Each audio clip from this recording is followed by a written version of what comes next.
kepemimpinan pendidikan.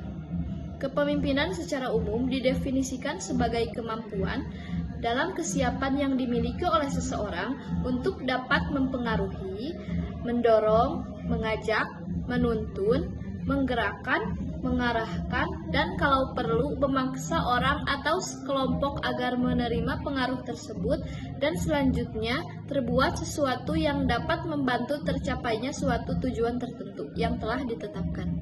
Ahmad Rusli dalam kerjanya Pemimpin dalam Kepemimpinan Pendidikan menyatakan pemimpin adalah individu manusia yang diamanahkan memimpin pengikutnya dalam pencapaian matlamat yang telah ditetapkan.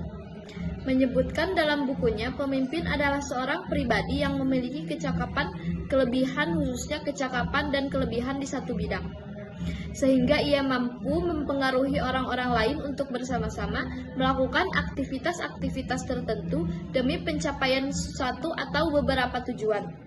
Pengertian manajemen pendidikan. Menurut Hasibuan, kata manajemen berasal dari kata to manage yang artinya mengatur.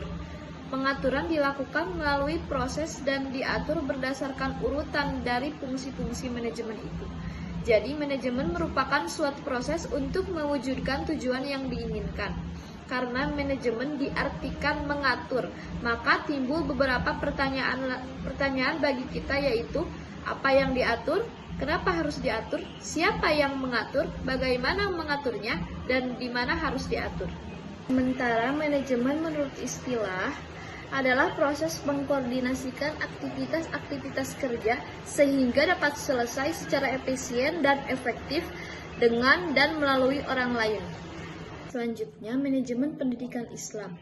Manajemen pendidikan Islam adalah suatu proses pengelolaan lembaga pendidikan Islam secara islami dengan cara menyiasati sumber-sumber belajar dan hal-hal lain yang terkait untuk mencapai tujuan pendidikan Islam secara efektif dan efisien. Kata manajemen berasal dari bahasa Inggris yang merupakan terjemahan langsung dari kata manajemen yang berarti pengelolaan, ketatalaksanaan, atau tata pimpinan. Hasan Sadili tahun 1989 mengatakan manajemen berasal dari akar kata to manage yang berarti mengurus, mengatur, melaksanakan, mengelola, dan memperlakukan. Dan menurut Ramayulis tahun 2001 mengatakan bahwa pengertian yang sama dengan hakikat manajemen adalah at-tadbir atau pengaturan. Kata ini merupakan derivasi dari kata dabbaro atau mengatur yang banyak terdapat dalam Al-Quran surat As-Sajdah ayat 5. Bagi umat Islam, konsep kepemimpinan yang diajarkan oleh Rasulullah SAW dan para sahabat, konsep yang paling baik dan akurat dengan tidak mengenyampingkan sistem-sistem baru yang memang itu sejalan dengan yang dicontohkan oleh Rasul dan diajarkan dalam Al-Quran.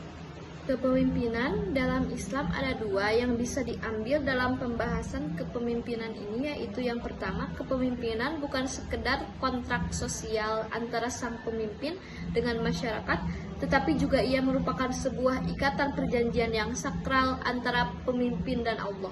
Kedua, kepemimpinan menuntut keadilan, karena keadilan adalah merupakan hak bagi semua manusia tanpa memandang dari golongan mana dan atas nama apapun.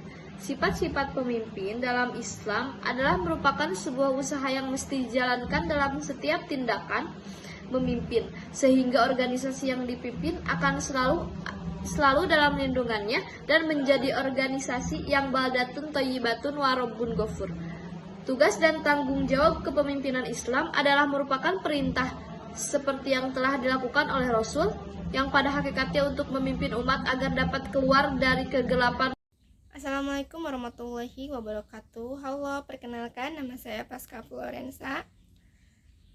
Di pembahasan selanjutnya ini saya akan bahas mengenai manajemen kepemimpinan pendidikan ala Rasulullah. Nah, konsep ini merupakan implementasi daripada sifat-sifat beliau.